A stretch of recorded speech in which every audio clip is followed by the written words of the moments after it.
Hello mga mare! Today is another day. Sa hirap nga ng buhay, pati ba naman pagiging boring, hirap ko ng labanan. So kaya naman naisipan kong gumawa ng isang mini vlog. Alam niyo po ba na naka 100 times akong try sa pagiging voice over lang yan ha. First mini vlog, so dapat maganda yung pag-voice over.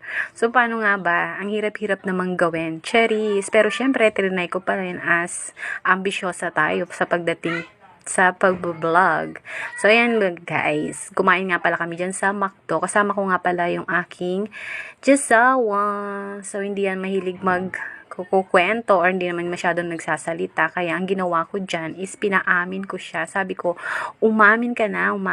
Sino yung babae mo? Cherries. So, ayan na nga guys. Nakakatawa kasi akala ko mainit yung kanin na isusubo ko. So, ang tagal ko pa niya. Pinatagal ko pa talaga siya kasi akala ko talaga mainit. And then, na-realize ko hindi naman pala siya mainit. So, ayan. Sinubo ko na naman. Nag-stop lang ako kasi merong tumatawag. Nicole. Cherries. So, yung kapitbahay nga pala namin yun. May tinatawag siya. Kaya, sorry naman guys. So, ayan na nga. Balik tayo sa kinakain ko. Ang gusto ko nga po pala talaga kainan is samji. Kaya, nagdala ako ng, ano ba yan? Nori ba yan? Tapos, nagpretend na lang ako na yan ay lettuce. And then, nilagyan ko lang siya ng kanin at saka gravy. And then, sinubo ko na. So, yun lamang. Bye.